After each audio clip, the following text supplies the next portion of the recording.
We are awakening together. This is our weekly gathering we hold online. For more information, visit our website, awakening-together.org. We'd love to see you there. Good morning, everyone. On this beautiful May Mother's Day, and happy Mother's Day to all of you mothers out there. So we are gathered in the sanctuary to celebrate the joy of just being together, awakening together. So, all right. So we'll get started with our statement of purpose, and I'll share our core value. We are an assembly of equals, joined in common purpose, awakening to the one true self. Within an appearance of many faiths, many cultures, and many symbols, we seek to discern one truth and to rest in its embrace. And the core value that I've selected today is core value number 4. We affirm one true self as the only truth.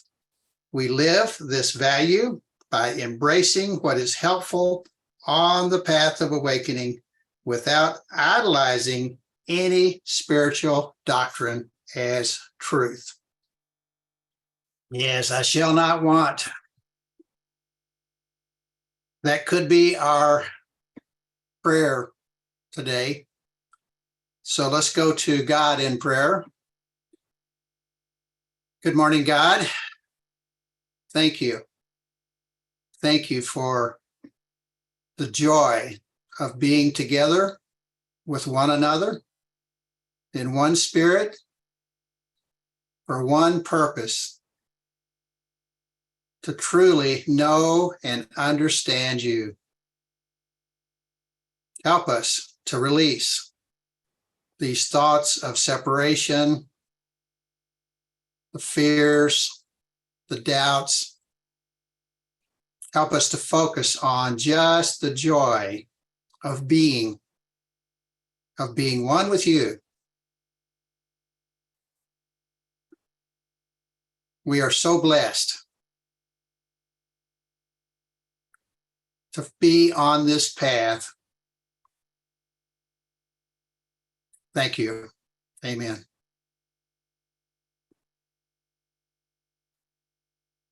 So let's go to our reading. Inka is going to be our reader today, and I'm going to turn it over to you.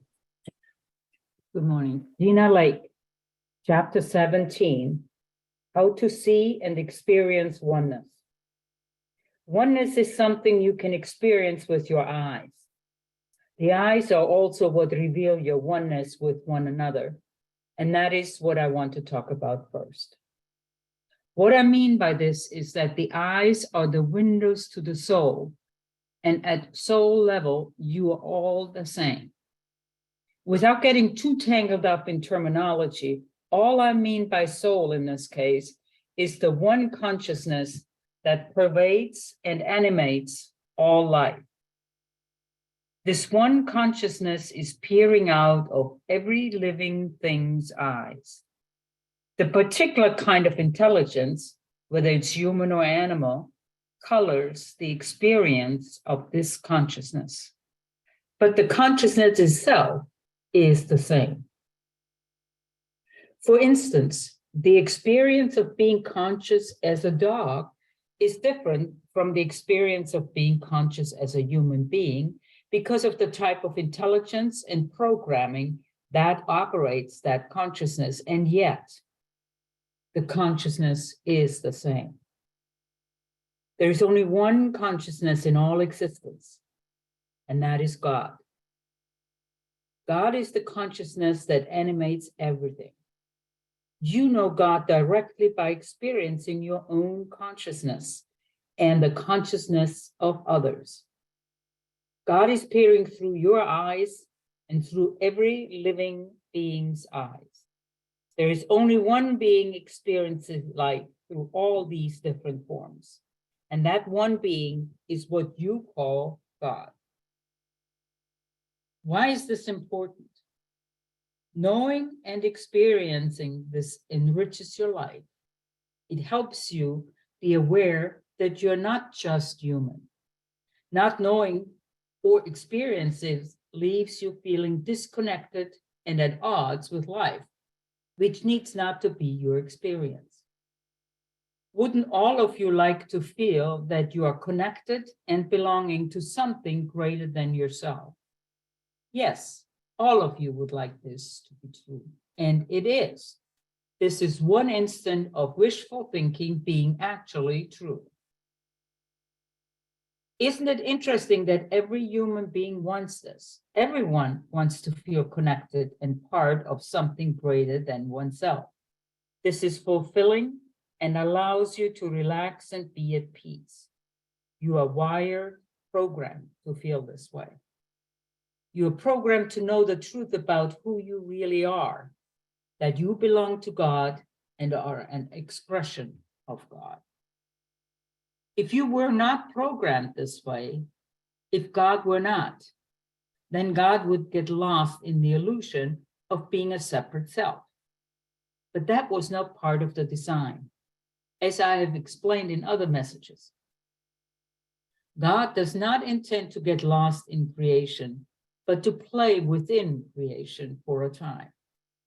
So God created a fail-safe method for not becoming lost in creation. That is the knowing planted in your heart, the spiritual heart, that you are of God and meant to return to God. Religions reflect this truth and your own inner knowing that there is a God and that you came from God. Because religions reflect this inner knowing, they have played a powerful role in human history. Beyond that, religions vary in what they teach about God, since the ego has consistently warped the truth.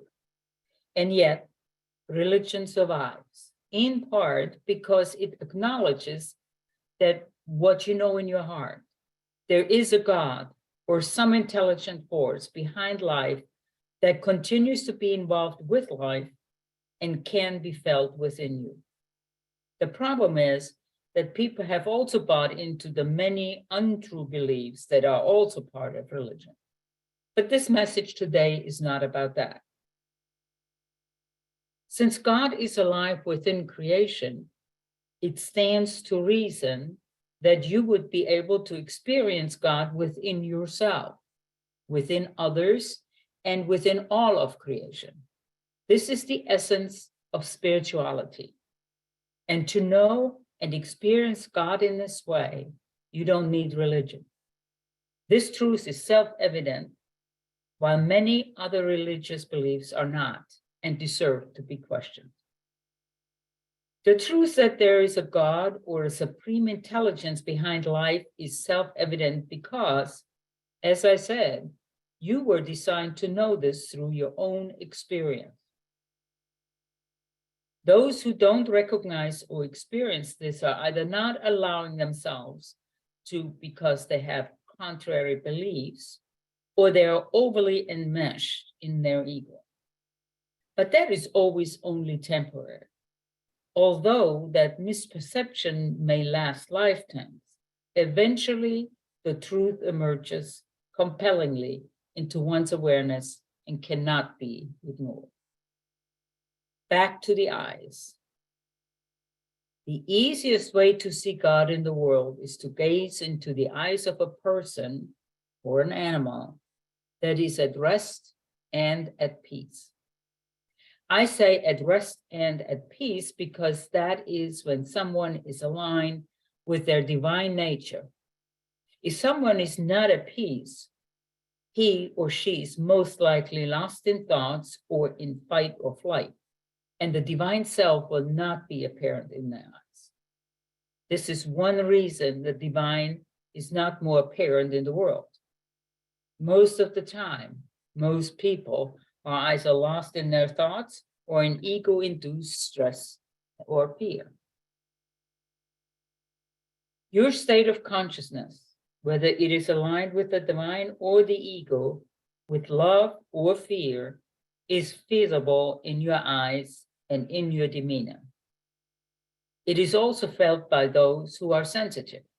So if you wish to experience yours or another's God self, then look into their eyes when they are at peace or happy.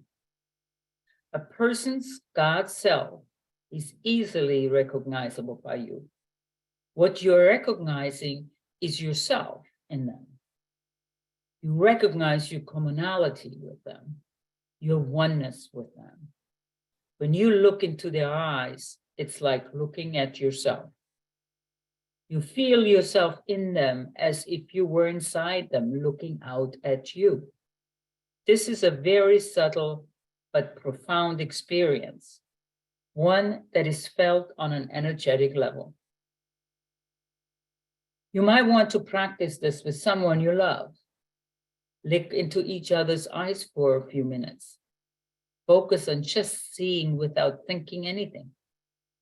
Put your complete attention on their eyes and see what happens. See what you experience. Sometimes when you do this, a person's face shifts and changes or disappears and is replaced by light. As you do this, also notice the experience of subtle energy in your heart area.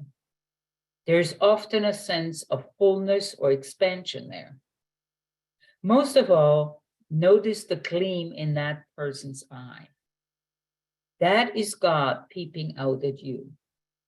You can also experience the divine within yourself by gazing at your own eyes in the mirror. If you look for the divine in people's eyes, you will find it easier to feel love, compassion, and appreciation for them. It's not always easy to feel these things when you focus on their physical appearance. This tends to bring out the ego's judgments. Physical appearances are deceiving. You truly cannot judge a book by its cover. Try focusing on the eyes instead, and you're more likely to experience that person's true self.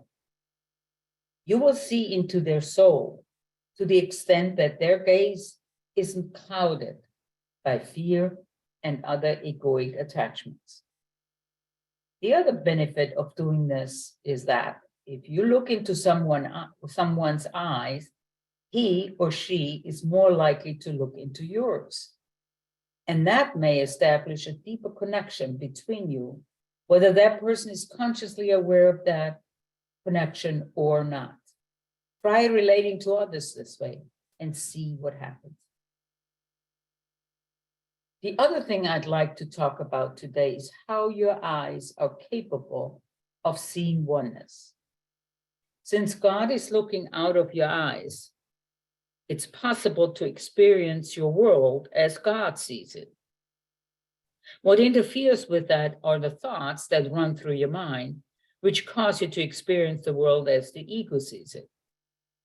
To shift your perception, make an intention to see as God sees, and then spend some time in a quiet, natural setting where you won't be disturbed, or look out a window and just look.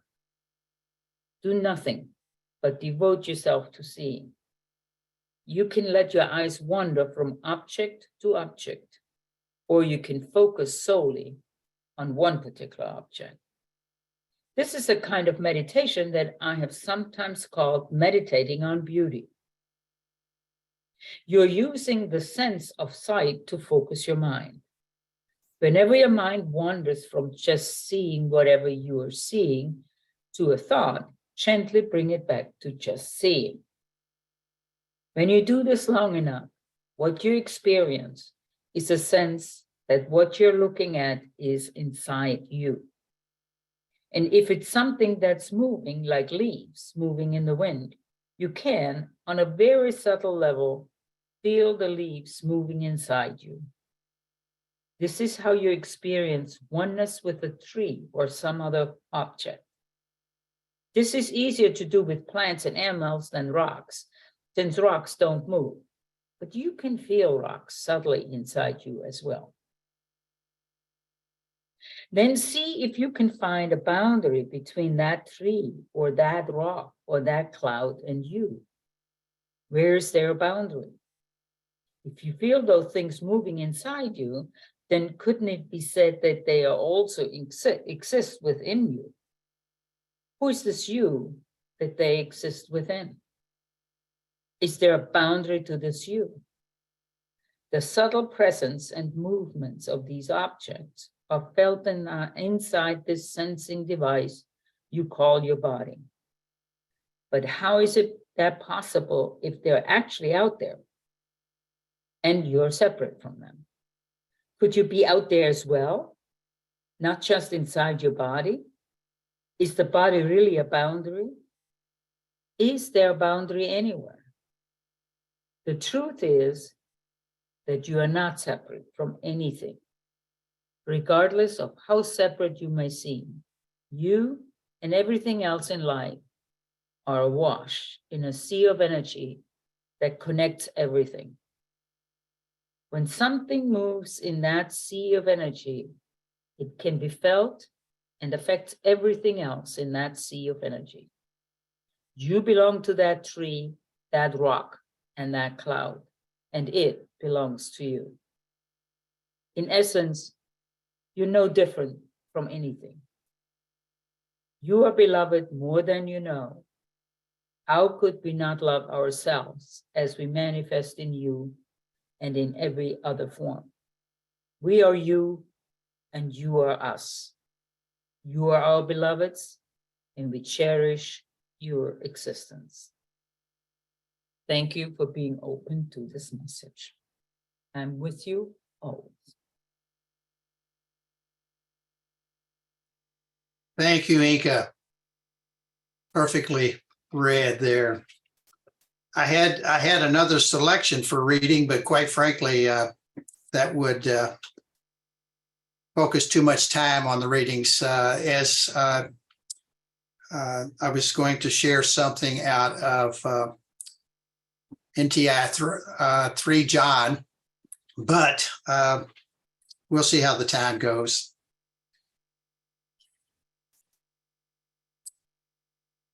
Well, today's homily is, I'm okay, you're okay. And for almost all of us, it doesn't seem that way until it does. One of the major goals of awakening is to truly know that everything that seems to be happening is by design, guiding us to that realization, that conscious awareness, the oneness within each of us is showing us the way.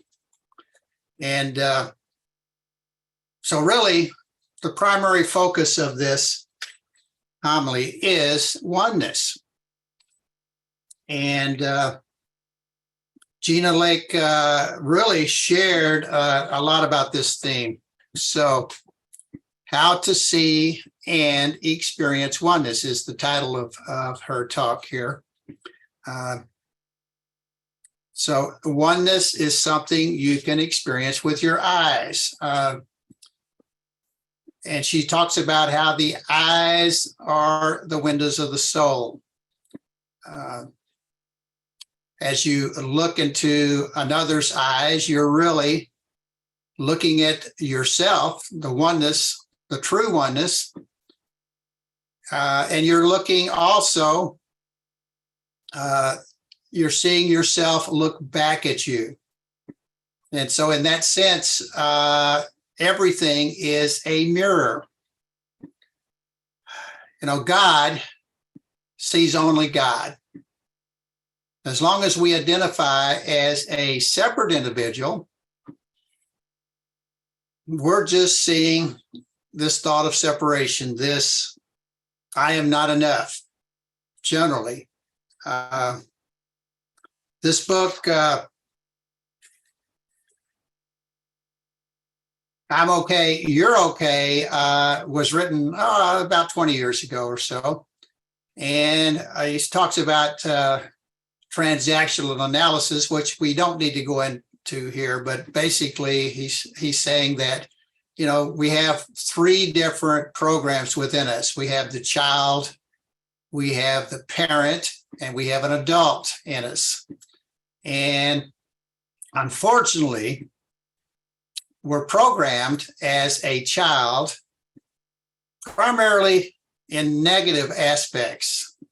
We have a negative presence identification. I'm not enough. I need to be more. And we just have to realize that the eyes that we look out of, our default is just that, not enough. But there again, as long as we're looking through the eyes of the ego, that's what we see. We see separation. We see fear, doubt, anger.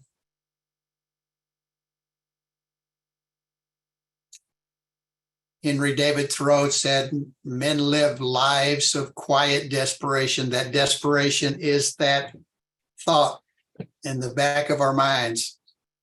And so, as we learn to look through the eyes of God and realize that the entire world is a mirror of God, everything is God.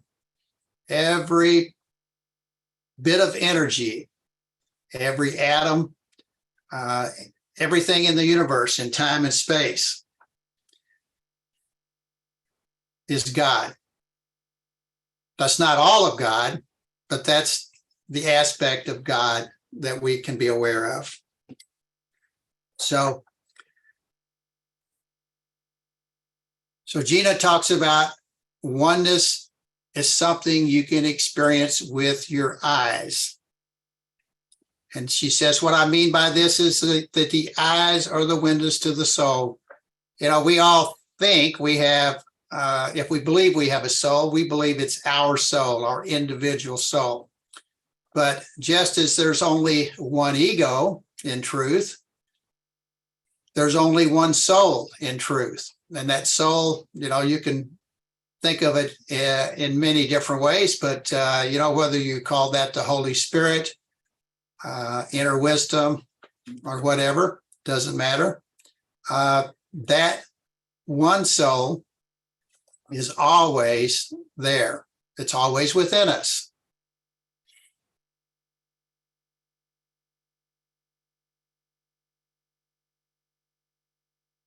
The soul is the one consciousness that pervades all life. And that one consciousness is peering out of every living thing's eyes. So when you're looking into another person's eyes or an animal's eyes, any sentient being, you can see one of two things. You can see separation, or you can see oneness. So there's only one consciousness in all existence, and that is God, as we've said. So why is this important? It's important because knowing this and experiencing this really enriches our lives. It gives us that sense of peace and joy, that understanding that everything is perfect just as it is. As long as we're looking through our thoughts of separation, it doesn't look that way. We can all look at the world. We can look around us with our relationships, with our community, with our nation, with our world. And as long as we're looking at it from the thought of separation, we're seeing not enough. Because that's our primary program, not enough. However, when we come to the realization that it's all God, God doesn't make any mistakes, then we can just let it go. We don't have to understand it. We don't have to look at it from the sense, well, this should be different. The only thing that needs to be different is how we perceive it and which eyes that we're looking through. And this is something we would all like to feel. We would all like to feel that sense of peace, regardless of what seems to be going on, regardless of whether it's our health or our family's health or the health of the community or the nation or the world. It's all perfect just as it is. And I know that doesn't, to me, to George, that doesn't make a bit of sense. And I suspect that for each one of you, it really doesn't make any sense. But seen through the eyes of God, there's only perfection.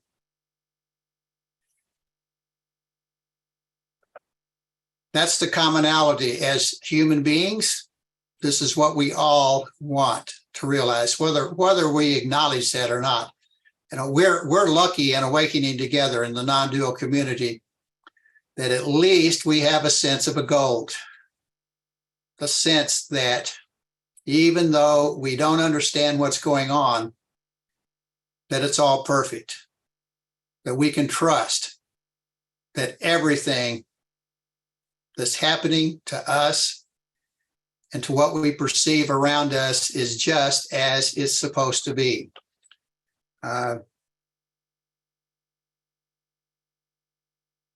Religion is the attempt of the ego, in a sense, to make sense of the world. But religion is also that desire, that innate desire within us to understand. And of course, the ego distorts each and every religion, whether it's Christianity, whether it's Buddhism or Hinduism or Islam. It doesn't matter which religion, the ego is distorting it. Each one of these religions and all of the religions of the world have that common theme of the desire to know truth and to know who God truly is. So we've bought in, for the most part, the untruths of whatever religion that we've been exposed to, or even no religion. You know, you don't have to be a religious person to be a spiritual person. You know, an atheist or agnostic can wake up just as easily as someone that subscribes to a religious belief. We've all heard this theme, if it's to be, it's up to me. The reality is, in a sense, that's true, and in a sense, it's not. If we're looking at it from a individual standpoint, that's not true at all. We are being guided. We are being guided by that inner voice, that spirit within us, and we just come to that realization. When we come to that realization, then we can relax. It's really not up to us. So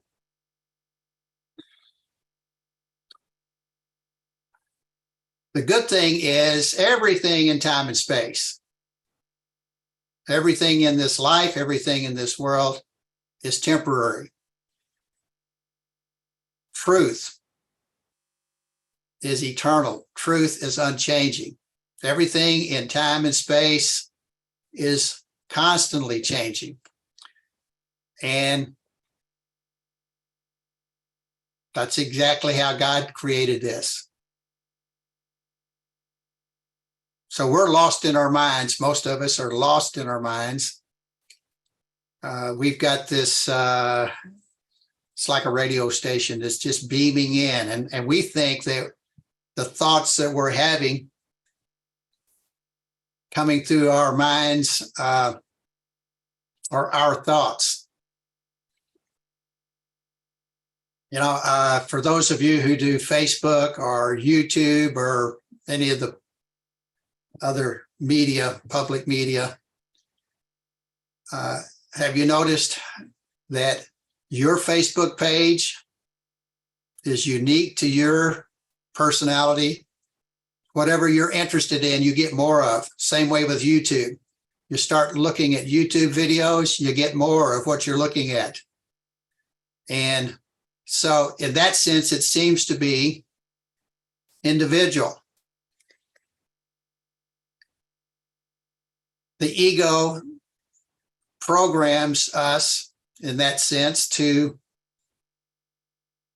get more of what we're focusing on.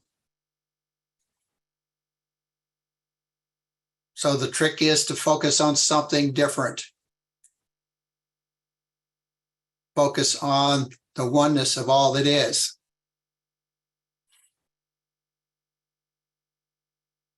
So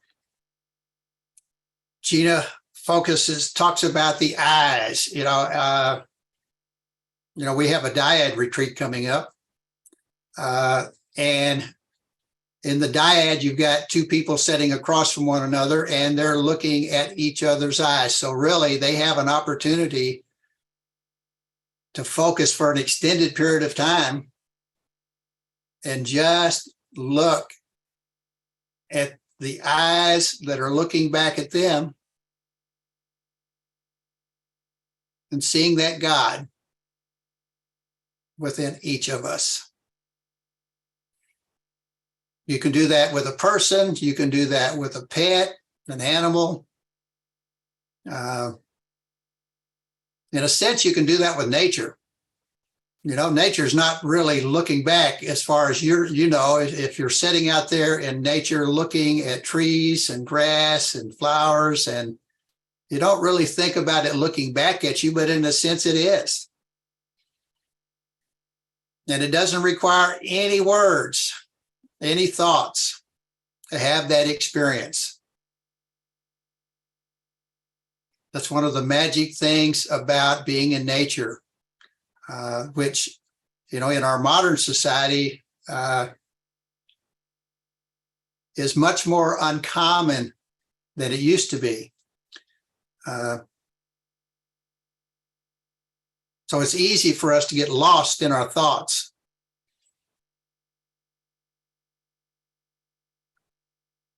So this is the one reason the divine is not more apparent in the world. We're lost in our thoughts. And it's, I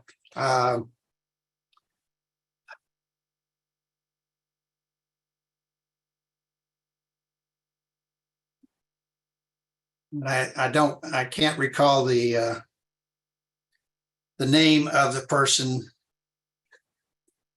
that has this video series that if you've taken 500 days, you've watched some of these videos, and his video, he has one that's awareness alone is curative. Awareness alone is curative. And so as you see these thoughts flow through your mind, as you experience these emotions, just look. Just look with awareness. Look without judging. Look without thinking that you understand. Just look. It doesn't have to be with thoughts. It can be with Leo Gura, I believe is the name. He shares about eating a hamburger, a big, juicy hamburger with fat dripping off of it. And he's talking about just experience that. Experience it, fullness. Leo Gura, yes. Yeah, thanks, Joe. Actualize.org. And so just look. Don't judge yourself for eating it. Just look at it. Just look. Taste it. You know, you might have some of that fat dripping down your chin. Just taste it, experience it. And then afterwards, feel your body. Is that hamburger really good for your body? Just look. Awareness alone is curative. And as you look, changes occur. Same way, it doesn't matter what your habit is. Let's just talk about bad habits. You know, if you're smoking, watch yourself smoke with awareness. Just look, just watch yourself. Drinking, same way. Watch yourself as you drink. Just focus on every aspect of what's going on. And that brings about change, because you're not the one making the change. You're just looking, developing awareness, that conscious awareness, which is really all that is. That conscious awareness within us is that God essence in time and space. There's a God essence beyond time and space, but you know, there's no reason even to get into that, because that's just a concept. So to shift your perception, make an intention to see as God sees. And there again, Gina suggests spending some time in a quiet, natural setting where you won't be disturbed, and just look. This is the key. Just look. She calls this kind of meditation meditating on beauty. So whenever your mind wanders from just seeing whatever you're seeing to a thought, just gently bring it back. So as we look, we come to that realization that we're not separate. The truth is, we are not separate. You are not separate. I'm not separate from anything, regardless of how separate it may seem. You and everything else in life are awash in a sea of energy that connects everything. When something moves in that sea of energy, it can be felt and affects everything else in that sea of energy. And you belong to that tree, that rock, that cloud, and it belongs to you in essence, because you're no different. So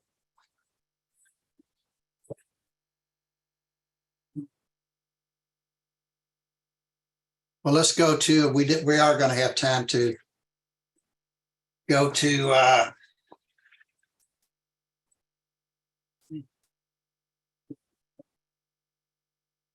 John 3. When I sent the reading out to Sinai, I said Peter 3. Well, there is no Peter 3 in NTI or in the Bible. So in the Bible, 1st, 2nd, and 3rd John are letters written to church leaders. But as the Holy Spirit reinterprets that, the essence of that, then we come up with something that that we can identify with, that makes sense to us. So John 3, This is a awesome. It's just one chapter, just one page. To my one self, capital S, love in truth. That's what we are. We're love. Our one mind is awakening. That's us. You know, it's kind of a paradox. We talk about us, meaning oneness. Our one mind is awakening, and you're joining with me in an awakened state of our mind. For as you look on your brothers, you realize now they are not brothers and sisters, but an extension of yourself. There's no greater joy than this. You know, Gina Lake talked about the desire to belong. We all have this innate sense of belonging, which is really just a reflection of what we are. We are already joined together, but we have a sense that we're not, but that still, we still feel drawn to that, to belong. There's no greater joy than this, to realize the oneness of the person sitting in front of you. You're looking at yourself, a different aspect, different personality, but you're looking at yourself.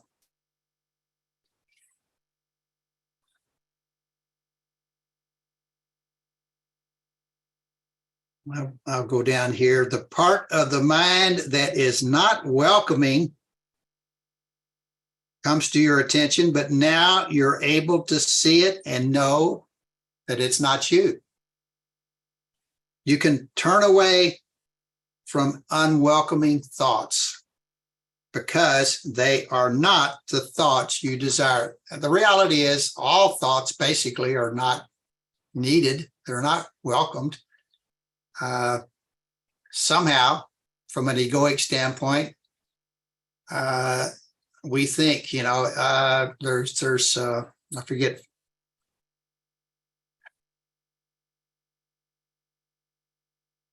There was a wise person in the past that said, thinking is being. Okay, well, you got that wrong, but that's the way it seems to all of us. Thinking is our being. As we turn away, they fade from the desire of the mind. And so witnesses to your mind come into your awareness because the witnesses are you. Just look at the faces and listen to what they say now. They speak of love because love is what you have accepted as you. They speak of gratitude because peace and gratitude is that which you know. Turn within. You know, this is the key. Turn within. You know, we're looking out, trying to figure out what's going on out there, but it's really happening within. And as we focus within and gaze without, then we have a different understanding. So turn within and further develop the further development of your awareness through your focus and attention, and dismiss that which is false and accept that which is true. In the focusing of the mind, witnesses shall step forth to show you what it is that you do. But do not focus on the witnesses. Stay within the mind. Greet the friends that come to you by name within the heart. Remember that each one is but a reflection of the totality of yourself, and love them for what they are.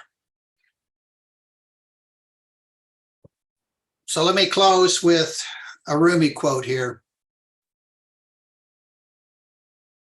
I searched for God and found only myself.